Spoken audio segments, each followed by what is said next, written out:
Bienvenidos a Fintegram.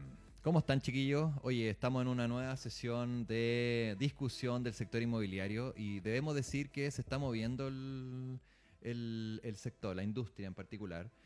¿Y por qué se mueve tanto? Bueno, la pandemia dejó bastantes cosas y por lo mismo tenemos el privilegio de contar con un experto en la materia, como lo es Aníbal Sepúlveda con nosotros. Muchas gracias, Mauricio. Muchas gracias. Bueno, bueno tenerlo sentado ahí a la Sí, derecha. No sí, se había sí. sentado nunca. Mira, No me buen había sentado perfil. a la derecha, no había Buen tenido la perfil tenía oportunidad. ahí. Sí, Sí, estamos bien. estoy tirando pinta. Vamos a ver, pues.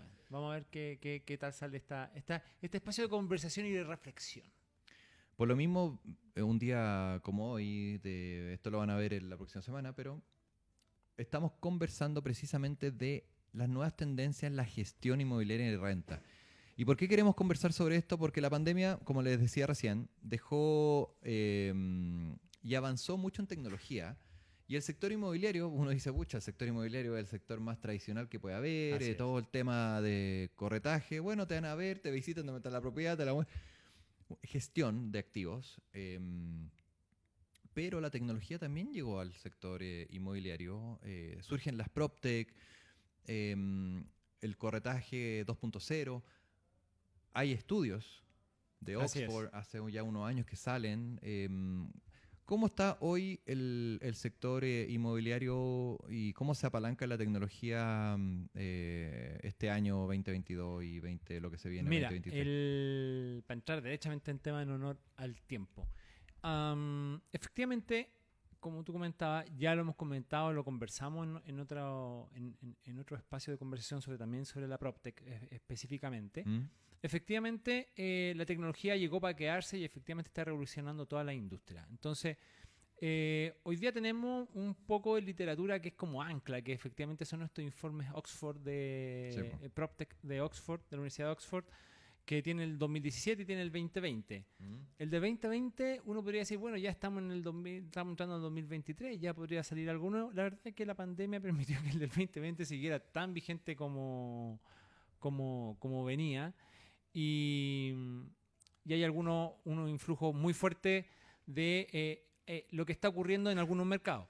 Hay que entender primero que lo que tiene que ver con la gestión de los activos inmobiliarios hay que hacer una separación. ¿Mm? ¿Ya? Lo primero que tenemos que hacer es una separación respecto a cuál es la visión que tú vas a tener respecto al activo inmobiliario. El activo inmobiliario puede tener, en términos generales, dos grandes usos. Uno, para su uso tal cual, o sea, para usar el activo, ya sea con fines habitacionales, ya sea a través del uso habitacional, digamos, como dueño, como arrendatario, ¿verdad? Morar, residir. Mora exactamente, para usos comerciales, usos productivos, usos industriales, o sea, para el uso Ahí hay tres. eh, eh, Al menos tres el activo pudimos leer. para usarlo, Mm. digamos. Punto. Es una visión respecto a cómo se relacionan las personas con el activo. Pero hay una segunda variable que tiene que ver tomar el activo inmobiliario pero como un instrumento de inversión. Ya, ahí está interesante, porque si se fijan, uno comúnmente es para morar, es para producir o es para comercializar, distribuir. Ahora estamos hablando activos Como un como un instrumento. instrumento para invertir. Exacto. Entonces, y como instrumento de inversión, tú tienes dos alternativas, básicamente. O tomas el activo y le sacas rentas periódicas, ¿verdad? Y es un activo que genera rentas, o es un activo que tú lo usas para hacer ganancia de capital, para la típica entrar y salir, y sacarle ahí la colita en la pasada, la famosa pasada, Una venta corta, venta por rápida, ejemplo. comprar y vender. Entonces, dentro de esos ambos ámbitos, digamos, de esas dos visiones, la tecnología irrumpe de manera muy fuerte, generando que los modelos de negocio se vean muy alterados y vemos una cantidad de operaciones que antes no veíamos tal cual Mm. y que hoy día realmente hay cosas muy innovadoras. Para entrar derechamente a hacer un análisis ya del tema de las rentas y el tema de la gestión, en el informe precisamente del 2020 hablan de 5 drivers o 5 ejes fundamentales que hay que considerar respecto a cómo la tecnología influye, digamos, en el tema del mundo inmobiliario. Perfecto. Entonces tenemos el primer driver que tiene que ver precisamente con la Big Data. O sea, Temazo. cómo haces uso de la información, ¿ya? Y eso impacta en distintos niveles, pues, porque impacta por ejemplo, en cómo se hace conocida la oferta y la demanda. ¿Ya? En lo que se conocía como la PropTech 2.0, estaba efectivamente en los portales inmobiliarios. ¿De verdad? O sea, antiguamente, antes de eso, lo que tú tenías que hacer era buscar, comprar, en Chile por lo menos, tenías que comprar en Mercurio. Se vende en Las Condes. Ay, ¿dónde esa Y por cuestión? comuna y todo el cuento. Se vende en Ñuñoa. Viene la PropTech 2.0 y lo que ocurre es que efectivamente ya uno puede conocer la oferta disponible. Pero siempre lo que va a ocurrir es que te va a derivar, por regla general, te va a derivar a un corredor, por regla general. O directamente podría ser al dueño. Pero la regla general va a ser que te va a derivar a un intermediario. 4 o 5 corredores por un dueño. Digamos que esa es la relación, la ratio. Hay que decirlo. Entonces 5 es a 1. Exacto. Entonces, efectivamente, hoy día la Big Data, y un poco, esto viene un poco de la influencia de la FinTech, en realidad del manejo de información, para que sea pública. Me suena mucho de scrapear, todo lo que es web scraping. Y se va centralizando la información. Se va centralizando la información en sistemas públicos digitales que hacen que sea mucho más barato. Antiguamente se publicaban semanalmente o mensualmente libros completos con publicaciones de propiedades en venta. Imagínate lo ridículo que era que comprabas un libro como un almanaque. Así partiste en el negocio, digamos, es el 0.0. Publicábamos en el Mercurio. Había un agente del Mercurio en el edificio donde teníamos oficina. ¿Eso cuánto? ¿Hace 15 años? Eso hace 15 años atrás. Calculo más o menos. Me acuerdo que... Efectivamente, el gran boom vino después del 2008. Ahí vino el boom de los portales. Hace 15 años era así con el librito. Exactamente. En 2008 en adelante ya viene un boom efectivamente de los portales y cada vez los portales se han ido sofisticando, entregando más información. Estaba Mapcity en ese tiempo, los primeros que salieron. Claro, o sea, no había nada georreferenciado en ese momento. No había mapita. No había mapita, eso es muy posterior. Lo que había eran requisitos, tú colocabas precio, valor, rango, más o menos la comuna y te tiraba opciones. Y te tiraba un listado. Un listado. Hoy, que era como leer el Mercurio, pero en un list online. Y con las fotos. Ese era el 2.0. Ese es el 2.0, exactamente. Y PropTech 2.0 pasa a los estudios de Oxford, donde ve la realidad tecnológica y todo. ¿Y dónde está? ¿Es la georreferenciación un cambio radical? Yo creo que más que la georreferenciación tiene que ver con la cantidad de información disponible que hoy día, ¿qué es lo que ocurre? Hoy día, por ejemplo, en un portal, tú entras en un portal, además de la georreferenciación, efectivamente te entrega información de ubicación, te entrega informaciones de barrio, cómo se comportan los barrios, te entrega información de variaciones de precio.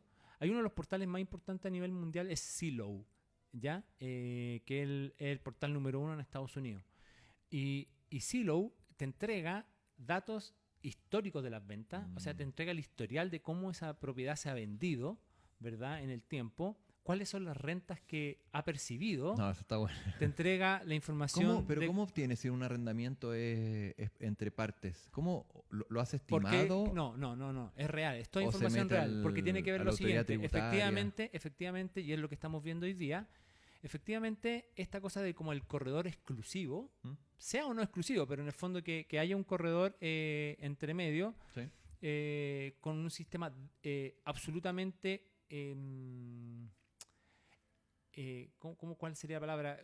Excluido, digamos, de un sistema central de información, un sistema absolutamente descentralizado, inorgánico, fuera de sistema, digamos, que efectivamente no hay forma de saber los valores, ¿verdad? Pero en Estados Unidos esa es la excepción de la regla, que es como funciona en Chile, por ejemplo. Lo normal es que todos los corredores convergen en un sistema unificado de información. Entonces toda la transacción es pública. ¿Ya? Y al final tiene que ver con eso. Imagínate y ahí es donde la Big Data toma relevancia. Porque podemos, al momento de transitar en nuestras búsquedas, de conocer mucha información de la propiedad, su historia, qué sé yo. ¿Y qué es lo que ocurre ahí? Lo que ocurre es que de una perspectiva de la oferta-demanda ya podemos incorporar Big Data para un segundo nivel, que es la valorización de los activos. En Estados Unidos están los Fannie Mac, Freddie Mae, todas estas agencias gubernamentales. ¿Será positivo tener agencias para manejar esa Yo información creo que sí. porque hoy solo los privados, por lo Sí. que uno se fija en el mercado, y tú que estás dentro, uno ve que al final es una información entre privados Sí, y pero ojo, no está centralizada de ninguna manera. es que lo que pasa es que hay información que ocurre entre privados, pero que es información pública. O sea, no olvidemos que los conservadores de bienes raíces son auxiliares de la Administración de Justicia ¿Mm? y toda la información que ellos disponen, no en el caso de los arriendos, pero sí de Sí, las ventas, venta. es pública y cualquiera tiene derecho a acceder a esa información sin ningún tipo de limitación. Claro, el del servicio de impuesto interno cuando uno hace la declaración jurada del valor que debe pagar para el timbre de Exacto, estampilla en caso de lo hipotecario, exacto. no tendríamos el acceso de toda la información, O sea, sino de que hecho, siempre llega al conservador. ojo, que en cada transacción está el famoso formulario 2890, Mm, que es la información que transita desde la notaría al servicio de impuesto interno, que hoy día es digital. O sea, el servicio de impuesto interno sabe exactamente en cuánto se han transado todas las propiedades en el país, por ley, digamos. sí, po. Entonces, la información está y es información pública. Lo que pasa es que no está en un sistema disponible al público de manera fácil y expedita a través de la digitalización. Faltará un poco ahí Falta infraestructura. una agencia que se dedique, De todas maneras. porque el ministerio, el MIMBU, no hace eso. El MIMBU El mismo está sacando informes podría. y podrían, y es muy raro que no. A ver, deben haber, obviamente hay intereses. A ver, aquí hay tres niveles que hay que entender. Mm. Uno, que efectivamente está la capacidad tecnológica, porque efectivamente la información está. Lo que pasa es que hacerla disponible al público requiere una infraestructura tecnológica que no se ha desarrollado en Chile, que existe, pero que no se ha desarrollado, no se ha disponibilizado. Mm, ¿Ya? Y es un esfuerzo tremendo, o sea, eso no debe ser ni barato ni rápido. mm, ¿Ya? Eso es un tema, digamos. No es para disculparlo, Mm. pero ahí hay una parte de la explicación. Y los otros dos temas que yo creo que influencian tienen que ver efectivamente con que hay intereses económicos de que eso no se sepa. mm. Yo creo que hay intereses económicos comprometidos en efectivamente poder ir no haciendo pública esa información y obviamente los intereses políticos también que están entre medio. Obviamente si desde el día uno en que tú colocas toda esa información pública, yo te puedo asegurar que los conservadores la pega les baja la mitad. O realmente ahí ya realmente quedan a un paso de ser eliminados. Mm. Porque desde ese punto hasta que tú puedas efectivamente a través de manera digital poder fijar la trazabilidad de la historia de los títulos, es un paso. Bueno, hoy día la tecnología ya está en ciertos países, están desapareciendo los escribanos, están desapareciendo los notarios, ¿cierto? Los conservadores de bienes raíces. Y el sistema registral ancestral que tenemos y que nos rige desde hace 200 años de república y más de 200, ahí estará entredicho. Hay un tema ahí, po. Hay un tema. Entonces, ese es uno de los ejes, ojo, porque volviendo al tema, ese es uno de los drivers, uno de los ejes de la tecnología, el Big Data. ¿Y qué es lo que va ocurriendo con eso? Vuelvo al ejemplo de Silo, que entrega tanta información que efectivamente la figura del intermediario también empieza a quedar un poquito entredicho. Mm. Porque no es necesario, porque toda vez que ya está toda la información disponible, las partes podrían tener la capacidad de O sea, ponerse de acuerdo rápido. tendríamos a Aníbal en los medios de comunicación 100%. Podríamos hablar de eso. Ahora, ¿qué es lo que ocurre? Eso es poco probable.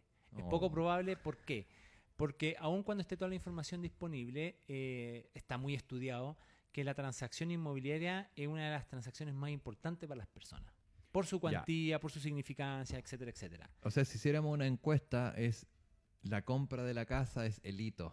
Es un hito relevante. Algunas personas con suerte compran una casa y los que llevan a cabo esa transacción es una vez en la vida. Exactamente. Entonces, o muy poquitas veces. O un par de veces. Un par de veces. Pero es tan significativo que obviamente el tema del desconocimiento, la desconfianza en los sistemas, ¿verdad? Obligan un poco a que esté asesorado. Lo que sí va a ocurrir es que la figura del corredor de propiedades al 2% o 3%, como ocurre en otros países, esa es la figura que va a quedar entredicho. Y de hecho ya ¿Vaya a valer menos? Va a valer menos. Pues, Está en un cero y tanto. Va a valer menos porque efectivamente el corredor de propiedades, tanto de una perspectiva de las administraciones, las gestiones y las ventas, su pega transita en hacer que dos personas se conozcan y además apoyarlo en lo operacional. Lo que va a ocurrir en la práctica es que los va a apoyar simplemente en lo operacional. Y eso no tiene un valor realmente, o las personas no lo van a visualizar como un valor tan significativo, a menos que sea un corredor especializado. Yo creo que ahí Ya. también hay otro aspecto a Puede ser un corredor PropTech Exacto. 3.0. Ahora, otro de los ejes fundamentales en el impacto de la tecnología tiene que ver, por ejemplo, con las economías colaborativas. Airbnb, por ejemplo, en un caso, lo que ocurre con los cowork, en el caso del mundo de la oficina. O sea, ahí también hay... Multifamily, ¿cómo entran ahí las inversiones multifamily? Ahí, es que lo que pasa es Porque que ahí no tenemos hablamos los de... WeWork, o sea, cowork. Sí, lo que pasa es que hablamos de las economías colaborativas desde una perspectiva de cómo esta lógica de lo colaborativo, del uso de los espacios compartidos, afectan al mercado inmobiliario. Esta lógica y donde al final este uso es posible solo gracias a la tecnología. Porque o si no, juntar las puntas a los actores, a las partes, es muy difícil sin el uso de la tecnología. ¿Ya? No ocurre eso con el multifamily. El multifamily es un modelo de negocio que sí se está dejando, que es tendencia hoy día en Chile, que va en amplio crecimiento, pero donde todavía la tecnología no es tan relevante en lo que tiene que ver desde una perspectiva de la economía colaborativa. ¿Y los otros drivers cuáles eran? Los otros son, que ahí sí tiene que ver, por ejemplo, tecnología en la construcción. Sí. Otro tenemos que ver con las Smart City. También hay, y ahí bueno, viene... mucho de lo que se comenta del budget 2023, el presupuesto de la Nación de seguridad pública, quiere decir con ciudades seguras, más inteligentes, semáforo inteligente, luces Exacto. inteligentes, Todo eso va impactando. no desperdiciar energía. Y en último lugar, y yo diría que para mí es el eje más relevante, y en realidad tiene que ver con la familiaridad del PropTech con este mercado que es la FinTech. La FinTech como un eje relevante, donde obviamente visualizamos el tema del blockchain como un eje que todavía no está claro qué tanto va a impactar la tokenización en la compra. Eso te iba a preguntar, los activos intangibles, usando la tecnología, ¿qué tan cercano? Porque vemos que el metaverso está avanzando más rápido que la tokenización de activos intangibles o tecnológicos. Sí, Tecnológicos. claro, lo que pasa es que, a ver, lo que ocurre es que efectivamente la característica principal de un inmueble desde un punto de vista como instrumento de inversión es que no es líquido por su naturaleza. De hecho, cuando uno analiza, usted experto, estimado, cuando uno coloca en el activo, en la columna de activos, los inmuebles van al fondo, que son los más ilíquidos.